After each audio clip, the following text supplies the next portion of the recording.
Chapter 1 of The Science of Getting Rich by Wallace D. Wattles.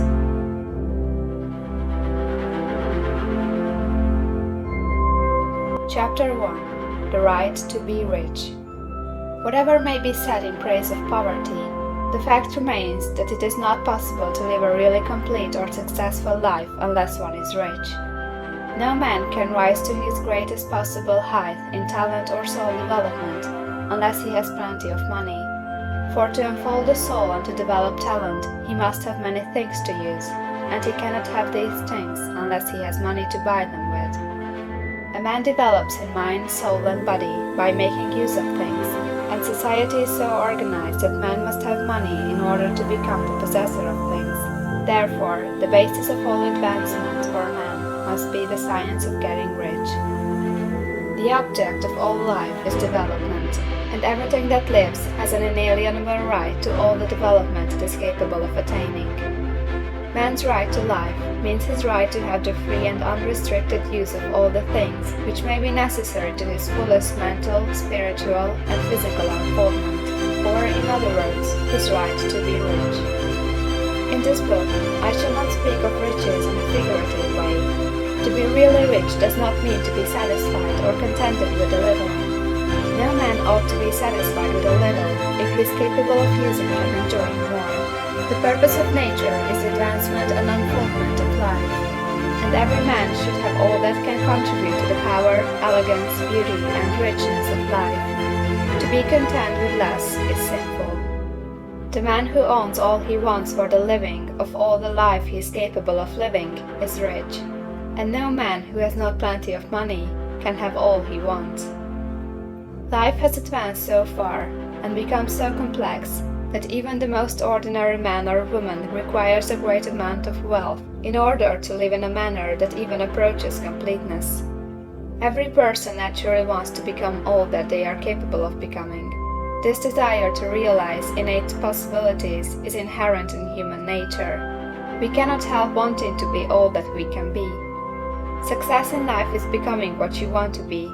You can become what you want to be only by making use of things, and you can have the free use of things only as you become rich enough to buy them. To understand the science of getting rich is therefore the most essential of all knowledge. There is nothing wrong in wanting to get rich. The desire for riches is really the desire for a richer, fuller, and more abundant life, and that desire is praiseworthy.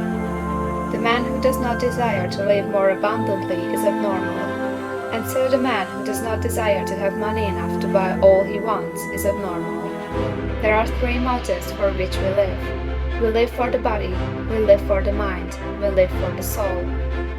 No one of these is better or holier than the other. All are alike desirable, and no one of the three, body, mind, or soul, can live fully if either of the others is cut short of full life and expression.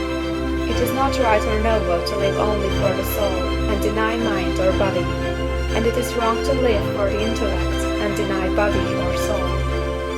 We are all acquainted with the laws of consequences of living for the body and denying both mind and soul, and we can see that real life means the complete expression of all that man can give forth through body, mind, and soul.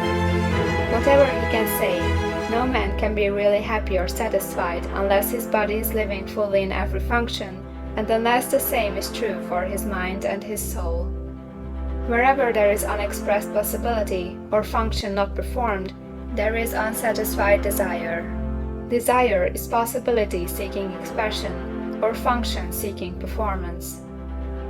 Man cannot live fully in body without good food, comfortable clothing, and warm shelter, and without freedom from excessive toil.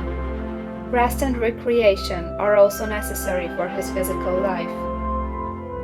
He cannot live fully in mind without books and time to study them, without opportunity to travel and observation, or without intellectual companionship. To live fully in mind, he must have intellectual recreations, and must surround himself with all the objects of art and beauty he is capable of using and appreciating. To live fully in soul, man must have love, and love is denied expression by poverty. A man's highest happiness is found in the bestowal of benefits on those he loves. Love finds its most natural and spontaneous expression in giving. The man who has nothing to give cannot fill his place as a husband or father, as a citizen, or as a man. It is in the use of material things that a man finds full life for his body, develops his mind, and unfolds his soul. It is therefore for supreme importance to him that he should be rich. It is perfectly right that you should desire to be rich. If you are a normal man or woman, you cannot help doing so. It is perfectly right that you should give your best attention to the science of getting rich, for it is the noblest and most necessary of all studies. If you neglect this study, you are derelict in your duty to yourself, to God and humanity.